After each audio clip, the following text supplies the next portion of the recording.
Standing seam хавтангуудын 3 төрөл байдаг. Энэ бичлэгээр тус бүрийн гол ялгааг танд харуулах болно. Ингэснээр та өөрийн төслийнхөө хувьд хамгийн тохиромжтой хавтанг олох боломжтой. This is the Metal Roofing Learning Channel.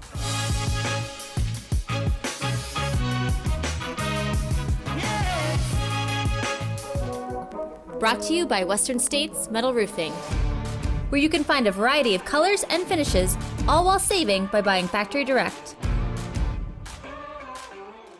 Standing seam нь металл дээврийн дээд стандарт юм. Standing seam ашиглах шийдвэр гаргах нь хялбар байж болох ч ямар төрлийн standing seam дээвэр сонгохоо шийдэх нь илүү их анхаарал шаарддаг. Standing seam дээврийн системийн 3 төрөл байдаг. Snap lock, mechanical seam болон nail strike. Тус бүрийн хавтангийн систем нь холбоосны өндөр хавтангийн өргөн, бэхлэгээний арга, инженерчлэл, холбох технологи болон суйрлуулалтын аргачлалаар ялгагдана.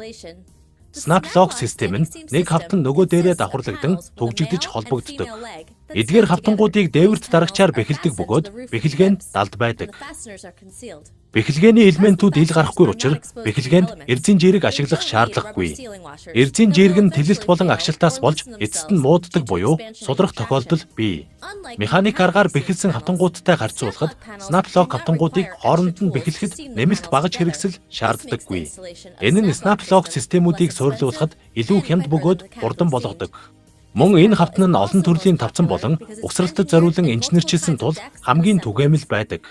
Энэ нь металл дээврийн салбарт хамгийн их зарагддаг төрлүүдийн нэг юм.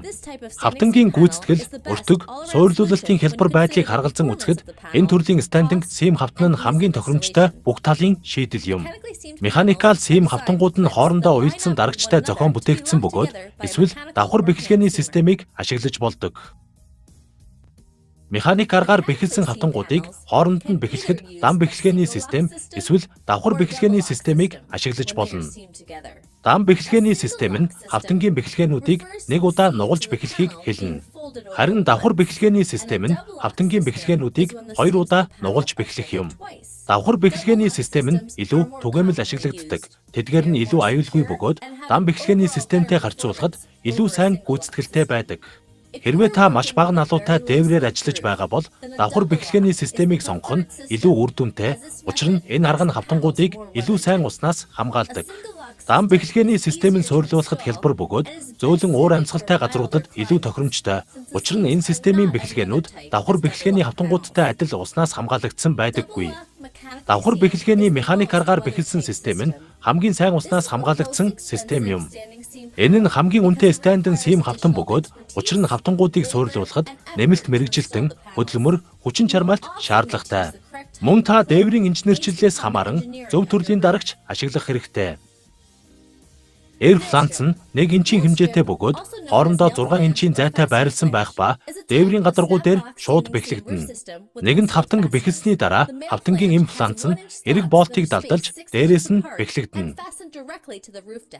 Nail strip системийн гол ялгаа нь дарагчийг ашиглахаа болох бөгөөд 1 инчийн зайн хавтангуудын тэлэлт болон агшилтаас шалтгаалan хөдөлж болохоор зохион бүтээгдсэн. Гэсэн хэдий ч суйрлуулагч нь шургнуудыг хэд чанга бэхлэх нь түгээмэл тохиолддог бөгөөд энэ нь хавтангуудыг хөдөлгөөнгүй төвжин орхидог. Ингэснээр nail strip хавтангууд тэлж чадахгүй болдог. Хавтанг тогтоож байгаа зүйл нь бэхлэгээний толгой болон үүрлэгдсэн нүхний захын хэсгэл байдаг. Хэрвээ хавтангууд хөдөлж чадахгүй бол энэ нь үүрлэгдсэн нүхнүүдэд илүү их ачаалал өгнө. Ихэнх халдаанууд нь бэхлэгээний толгой хүрээсэн төмөр тасарснаас болдог. Nail strip нь голчлон орон сууцны хэрэглээнд ашиглагддаг. Учир нь энэ нь хамгийн хямд standing seam систем боловч энгийн металл дээврээс харьцангуй өндөр өртөгтэй. Энэхүү хавтан нь standing seam хавтангуудын 3 төрлөөс хамгийн муу гүйцэтгэлтэй бөгөөд худалдаа үйлчилгээний зориулалттай төсөлд тохиромжгүй. Мөн 30 фут хүртэлх хурдтайгаар хязгаарлагддаг. Хэрэв та цаг уурын баталгаатай дээврийн материал худалдаж авахыг хүсвэл энэ хавтан дээр энэ боломж байхгүй. Та standing seam системд мөнгөө зарцуулах гэж байгаа бол клипт системийн хавтанг ашиглах нь nail strip системтэй харьцуулахад илүү үр дүнтэй байх болно. Бүх хавтангуудыг суйрлуулах нь төвөгтэй байдаг ч энэ нь 3 системээс хамгийн хялбар нь юм. Snap lock нь гүйцэтгэл, үн, зардал, хэмнэлт суйрлуулах хялбар байдлыг хамгийн сайн тэнцвэржүүлсэн бөгөөд дээврийн налуу нь дор хаяж 2 ба 3 инчийн налуу эсвэл түүнээс их байх шаардлагатай. Механикал сим нь маш бага налуутай дээврүүд, туршлагатай суурилуулагчид, цас их ордог бүсэд байрлах барилга эсвэл хүнд цаг агаарын нөхцөлд тохиромжтой. Nail strip нь бага төсөвтэй, 30 фут хүртэл урттай, хурдан суурилуулалт болон өөрөө суурилуулахаар төлөвлөж байгаа бол хамгийн тохиромжтой. Бид энэ видеонд standing seam дээврийн өөр сонголтуудыг ойлгоход танд тусалсан гэж найдаж байна. Энэ хүртэл манай бичлэгийг үзсэнд баярлалаа.